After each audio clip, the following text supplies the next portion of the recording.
কর্তৃক আয়োজিত আজকের এই কর্মী সমাবেশের সম্মানিত সভাপতি, প্রধান বক্তা, সভাপতি, সকল পর্যায়ের নেতৃবৃন্দ, ছাত্র দল, যুব দল, স্বেচ্ছাসেবক দল এবং মহিলা দল এবং স্থানীয় নেতৃবৃন্দ, সবাইকে জানাই আমার আন্তরিক সালাম ও শুভেচ্ছা। আসসালামু আলাইকুম। আশা করি আপনারা সবাই ভালো আছেন এবং আজকে উপস্থিত হয়েছেন এই কর্মী সভায়। আমি অত্যন্ত খুশি হয়েছি এই পার্বতীপুরে আপনাদেরকে কর্মী সভায় দেখে। ইতিপূর্বে 2018 নির্বাচনে আমি প্রত্যেকটা ডোর টু ডোর গেছি। এখানে আমার ছোট ভাই আলমিন বিশ্বাস যুব দলের সদস্য, সম্মানিত সদস্য, সে কিন্তু অনেক কিছু বলে দিয়েছে, আমার আসলে বেশি কিছু বলার নেই। এবং আগে যে বক্তারা ছিলেন সবাই বলে দিয়েছেন। এবং জনাব মজিদুর হক আমার বাবা, আপনারা সবাই জানেন। আমি একটা কথা না বললে নয়, আমি ছোটবেলা থেকে রাজনীতি করি, আন্দোলন সংগ্রাম এবং 17 বছরে জুলুম নির্যাতনে যারা শিকার হয়েছেন এবং আমাকে জানিয়েছেন, আমি প্রত্যেক জনের পাশে দাঁড়িয়েছি। এমন একজনকে বলতে পারবে না যে আমাকে বলে কোনো কাজ হয় না। এবং আমি ছাত্র দল থেকে বেড়ে ওঠা একজন কর্মী। ধীরে ধীরে আজকে আমার এই পথ চলা। আমি জনাব তারেক রহমানকে ভালোবাসি, বেগম খালেদা জিয়াকে ভালোবাসি, শহীদ জিয়ার আদর্শের সৈনিক, একজন পরিচিত সৈনিক। আমি একজন সমাজসেবী, আমি মানুষের উপকারের জন্য কাজ করতে চাই। এবং আগামী রাষ্ট্রনায়ক জনাব তারেক রহমান যদি আমার হাতে ধানের শীষের মনোনয়ন তুলে দেন, ইনশাআল্লাহ আমি এই 3 থানার উপকার হিসাবে কাজ করব এবং এই 3 থানার উন্নয়নের জোয়ার বয়ে দিব। ইনশাআল্লাহ আপনাদেরকে কথা দিয়ে যাচ্ছি, আপনারা দেখবেন আমি কথায় না কাজে বিশ্বাসী। ইতিপূর্বে যারা আমার সাথে কাজ করেছেন সবাই আমাকে চিনেন এবং জানেন। আমি তৃণমূল থেকে যেহেতু বেড়ে উঠেছি, আমি জানি প্রত্যেকটা মানুষের কি কষ্ট।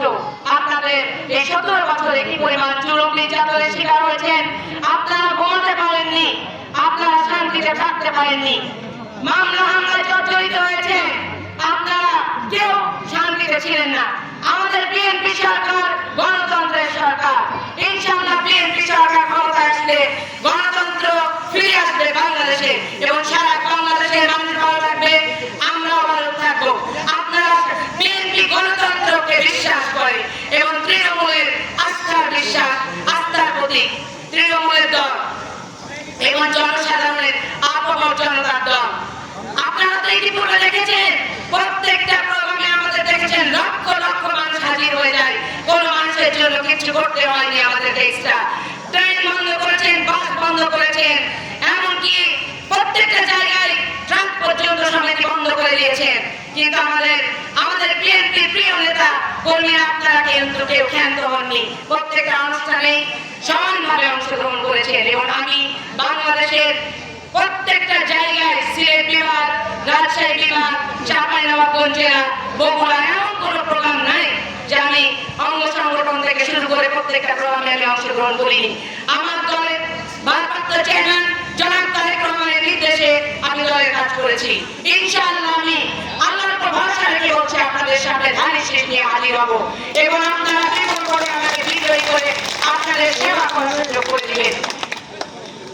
আর একটা কথা বলতে চাই, এই আজকে যে কলেজের যে ছোট কর্মী সভা যেখানে আমি উপস্থিত হয়েছি, এই কলেজের উন্নয়নের জন্য ইনশাআল্লাহ কাজ করব এবং আমাদের মহেন্দ্রভূমি এই 3 থানা নাচলগোলার ব্যবস্থাপুর, এখানে পানি লেয়ার অনেক নিচে, সেখানে পানির ব্যবস্থা করা হবে, অবহেলিত রাস্তাঘাটের ব্যবস্থা করা হবে এবং হাজিরপুর থেকে হাটটা পেট্রোল পাম্প পর্যন্ত যে কাঁচা রাস্তাটুকু আছে প্রথমে ইনশাআল্লাহ এটাই পাকাকরণ করা হবে ইনশাআল্লাহ। আমি আপনাদেরকে কথা দিয়ে গেলাম। এবং এখানে কলেজের ব্যবস্থা করা হবে, যেহেতু আমের এবং চেয়ারের ব্যাপক ফলন আছে আমাদের এলাকায়। এবং এখানে একটা হসপিটাল যে আছে, আধুনিকায়ন হসপিটাল ব্যবস্থা, সেখানে চিকিৎসা ব্যবস্থা এখনো হয় না। গত ফ্যাসিস্ট সরকারের আমলে এই 17 বছরে কোনো উন্নয়ন হয় নাই। এটা আমরা সচক্ষে আপনারা সবাই দেখেছেন না, আমরাও দেখেছি।